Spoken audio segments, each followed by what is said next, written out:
जय श्री श्याम दोस्तों, कैसे हैं आप सब। दोस्तों, आज है अपरा एकादशी। तो आज हम अपरा एकादशी का महात्म सुनेंगे। इसे सुनने से बड़ा ही सौभाग्य की प्राप्ति होती है, क्योंकि विष्णु भगवान को एकादशी व्रत अति प्रिय होता है और हमारे जीवन में सुख की प्राप्ति होती है। जिन्हें भी कोई दुख तकलीफ है, अगर एकादशी का व्रत कर लिया जाए तो कहते हैं कि इससे अपार सुख शांति मिलती है। तो चलिए शुरू करते हैं। बोले विष्णु भगवान की जय। एकादशी महात्म की जय। श्री युधिष्ठिर बोले, हे भगवान, ज्येष्ठ मास की कृष्ण पक्ष की एकादशी का नाम तथा महात्म क्या है, सो कृपा कर कहिए। श्री कृष्ण भगवान बोले कि हे राजन, ज्येष्ठ मास के कृष्ण पक्ष की एकादशी का नाम अपरा है। यह पुण्य देने वाली है।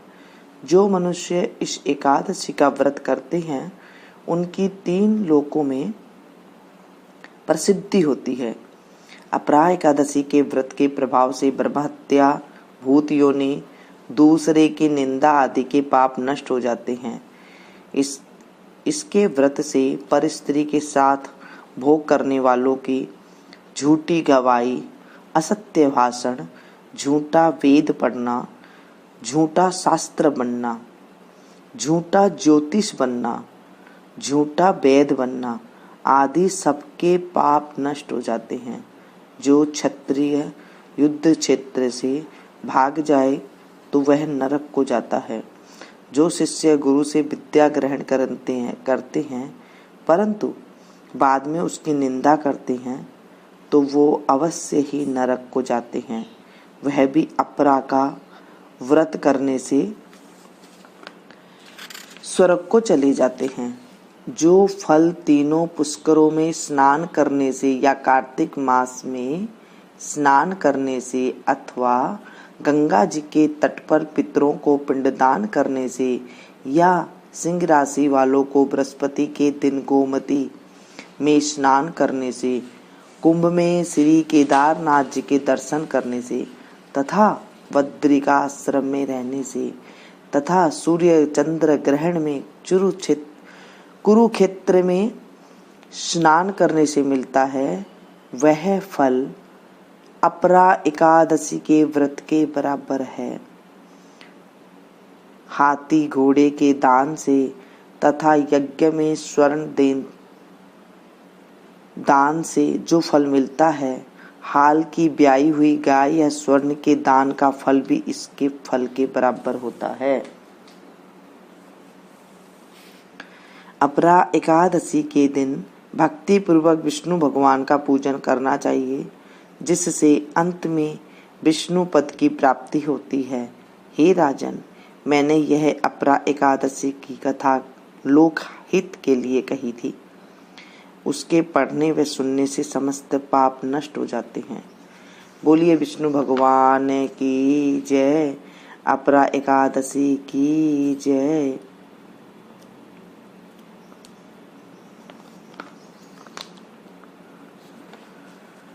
श्री कमल नेतर कटि पीताम्बर अधर मुरली गिरिधरम, मुकुट कुंडल करल कुटिया सांवरे राधेवरम, कुल यमुना देनु आगे सकल गोपियन के मनहरम, पीत वस्त्र गरुड़ वाहन चरण सुकनित सागरम, करत केलि कलोल निसदिन कुब्जा भवन उजागरम,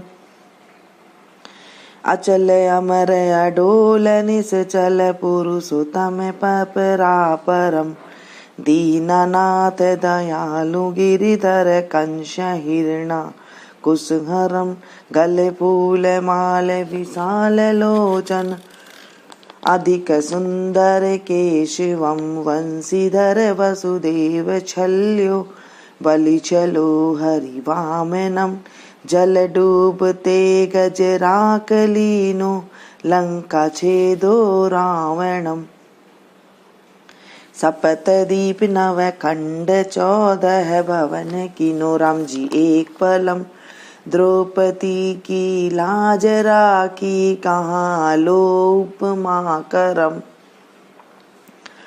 दीनानाथ दयालु पूर्ण, करुणामय करुणा करम। कवि दत्त दास विलास निस दिन, नाम जप नित नागरम। प्रथम गुरु जी के चरण बंदो, यस्य ज्ञान प्रकाशितम। विष्णु आदि जुगादि ब्रह्मा, सेविते शिव शंकरम।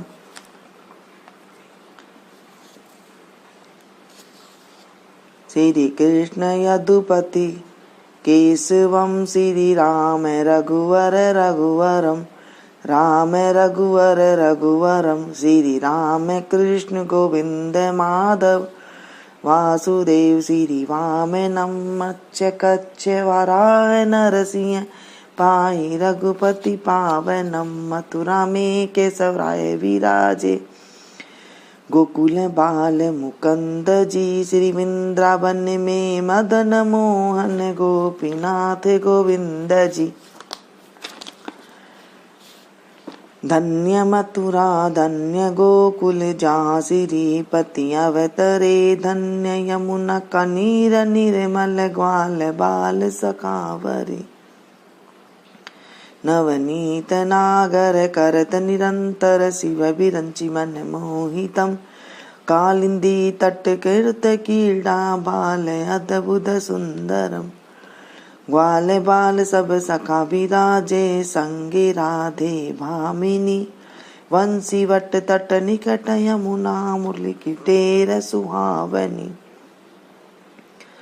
भजे राधे रघुवंश उत्तम, परम राजकुमार जी।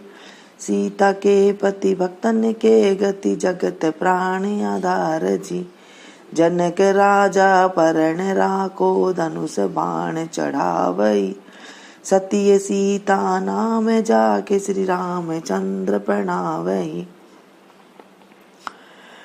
धन्य मथुरा खेल गोकुल, नंद के हरि नंदनम। बाल लीला पतित पावन, देवकी वसुदेवकम। श्री कृष्ण कलिमल हरण जाके, जो भजे हरि चरण को। भक्ति अपनी देव रे माधव, भव सागर के तरन को। जगन्नाथ जगदीश स्वामी, श्री बद्रीनाथ विश्वम्भरम। द्वारिका के नाथ, श्रीपति केसरम प्रणमाम्यहम्।